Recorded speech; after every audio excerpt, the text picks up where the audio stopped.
जी अस्सलाम वालेकुम दोस्तों, आप मेरे पीछे देख रहे हैं। मैं आपको एक बहुत ही बड़ी फैमिली से मुलाकात करता हूँ। आप मेरे पीछे देख आइए मेरे साथ। लो जनाब, ये बहुत ही प्यारे भाई हमारे ज़िला सियालकोट की पहचान, आन बान शान ते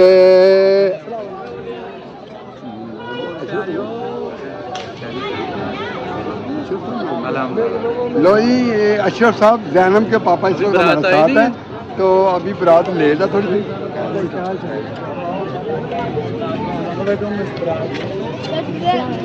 हो आओ जी, क्या हाल है? ठीक हो? और तो भी ठीक है। अस्सलाम वालेकुम डॉक्टर साहब, ठीक ठाक आ गई हो। अस्सलाम वालेकुम।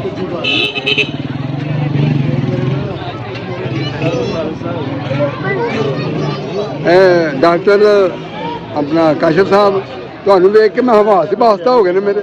ਪਤਾ ਨਹੀਂ ਕੀ ਗੱਲ ਹੈ। ਛੋਟੇ ਪੈਸੇ ਜਿਹੜੇ ਤੁਸੀਂ ਲਿਆਂਦੇ 25 ਸਾਡੀ 25 ਯਾਰ 25 ਬੜੀ ਪੈ ਕੀ ਹਾਲ ਹੈ? ਠੀਕ ਹੋ? ਬੇਟੀਆਂ ਨੂੰ ਦੁਆ ਢੇਰ ਹੈ ਨਾ। ਕੀ ਹਾਲ ਹੈ ਬੇਟਾ? तो सर जी वो जैनब नहीं आई? जैनब नहीं जी आई, जैनब स्कूल गई सर। जनाब अही तो ਉਹਦੇ ਇੰਤਜ਼ਾਰ ਚ ਸਾਂ, ਤੁਹਾਡਾ ਵੀ ਇੰਤਜ਼ਾਰ ਸੀ, ਲੇਕਿਨ ਜ਼ੈਨਬ ਦਾ ਸਾਨੂੰ ਬੜੀ ਸ਼ਿੱਦਤ ਨਾਲ ਇੰਤਜ਼ਾਰ। दुआ घर थी ਹਾਂਜੀ, तो जैनब स्कूल, वो दुआ दोनों नहीं आई। ਦੁਆ ਨੂੰ ਲੈ ਉਹਨਾਂ ਤੋਂ। इंशाल्लाह जिंदगी में मिलेंगे। ਲਓ ਜੀ, चलिए अंदर। जाके बाहर ਮਿਲੇ ਤੋਂ ਹੈ ਉਹ ਆਪਕੋ। ਸਰ ਜੀ ਅੱਜ ਸਾਡਾ ਪਹਿਲਾ ਮਿਲਾਗ ਹੈ ਤੁਹਾਡੇ ਨਾਲ अच्छा ਤੇ इंशाल्लाह वायरल हो गया ਤੁਹਾਡਾ ਵਲੌਗ। ਇਹਨੂੰ ਚਲਵਾਉਣਾ ਕੀ ਨਾਂ ਹੈ ਤੁਹਾਡੇ ਤੁਹਾਨੂੰ। ਚੈਨਲ ਮੇਰਾ ਨਾਮ ਹੈ ਜਨਾਬ Mirza channel- vlog. Channel. Mirza vlog. Mirza vlog. ਚਲੋ ਜੀ, ਸਾਡੇ ਭਾਈ ਦੇ ਚੈਨਲ ਨੂੰ ਨਾ ਸਬਸਕ੍ਰਾਈਬ ਕਰ ਲਓ। ਹਾਂਜੀ, ਤੇ ਉਹ ਕਹਿ ਰਹੇ ਆ ਉਹਨਾਂ ਨੂੰ ਕਿ ਸਬਸਕ੍ਰਾਈਬ ਕਰ ਲਓ। ਜੀ। ਮਿਹਰਬਾਨੀ ਇਹਨਾਂ ਦੀ ਕਰ ਲੈਣ ਤੇ ਵਿਆਹ ਤੇ ਆਏ ਆ ਜੀ, ਚੰਗਾ ਦਿਨ ਹੈ ਜੀ। ਮੇਰਾ ਨਾਮ ਮਿਰਜ਼ਾ ਫਖਰ ਹੈ ਜਨਾਬ। ਜਿਹੜਾ ਸਬਸਕ੍ਰਾਈਬ ਕਰੇਗਾ ਉਹਨੂੰ ਸ਼ਾਦੀ ਤੇ ਖਾਣਾ ਵੀ ਖਵਾਵਾਂਗੇ। ਬਹੁਤ ਗੁੱਡ ਹੋ ਗਿਆ। इधर आओ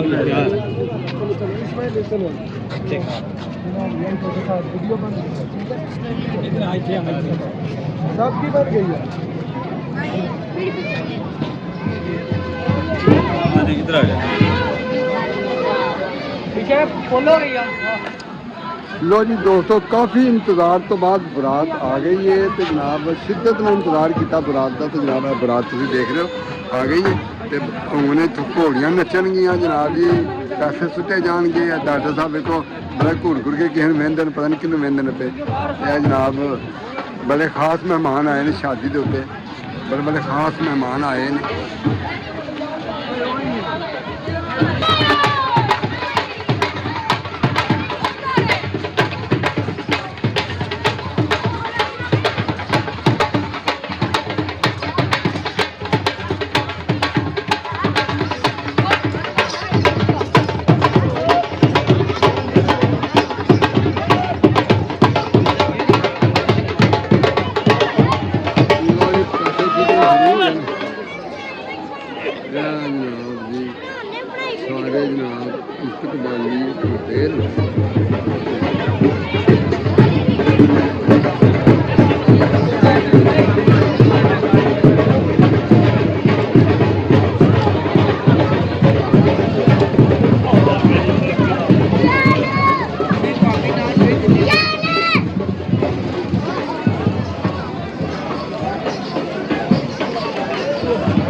عظیم نے کیا میں حصہ پا کے نہیں آ سکتی ناصر نہیں ہے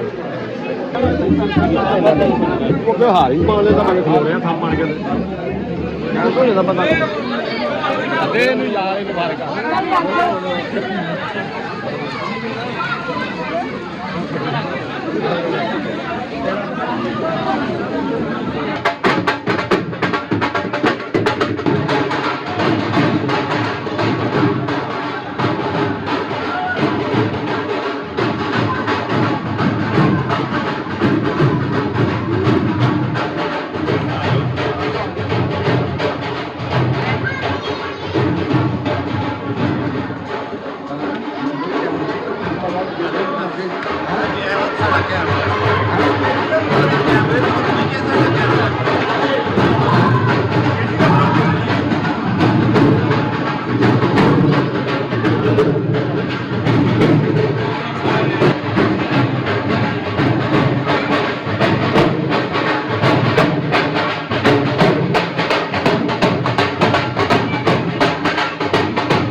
بلاگ میں آ رہے ہیں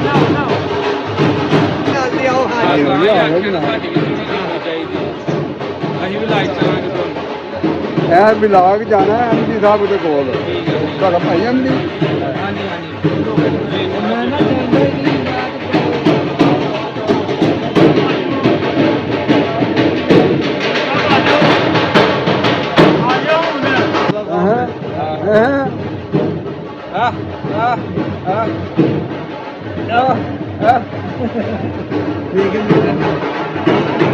دوستو اس وقت ہم حال میں آ کے بیٹھ گئے ہیں جیسا کہ آپ پہلے پیچھے ویڈیو میں دیکھ چکے ہیں کہ ارشد صاحب جانب کے پاپا ہمارے ساتھ ہیں اور حال میں اب بیٹھے ہیں اب ہم ان کے ساتھ کچھ سوال و جواب کریں گے یوٹیوب کے بارے میں ٹک ٹاک کے بارے میں جس سے آپ بھی مستفید ہوں اور میں بھی ہوں جی السلام علیکم جی وعلیکم سر کیا حال ہے کیسے ہیں آپ سر آپ کو ہم پہلے آج ادھر دیکھا والا دل کو خوشی ہوئی ہے آپ سوشل میڈیا پہ ماشاءاللہ بڑے ایکٹیو اور بڑے وائرل ہیں جیسا کہ یوٹیوب پہ ٹک ٹاک پہ اور دوسرے پلیٹ فارم پہ آپ اگر یوٹیوب کے حوالے میں ہم آپ سے پوچھتے ہیں کہ اس میں کیا کوئی ٹرک ہے یا کیا سسٹم ہے وائرل ہونے کے لیے ٹرک شرک کوئی بھی نہیں ہوتی اچھا ٹرک اصل میں آپ کا کانٹینٹ ہی ہے اچھا اس میں جان ہو وہ جاندار بھی ہو اور شاندار بھی ہو اچھا تاکہ لوگوں کو پسند آ جائے صحیح وہی آپ کا کانٹینٹ اگر اچھا ہے تو یہی ٹرک ہے اور اس کے علاوہ کوئی ایسی ٹرک نہیں کہ یہ کر لیں وہ کر لیں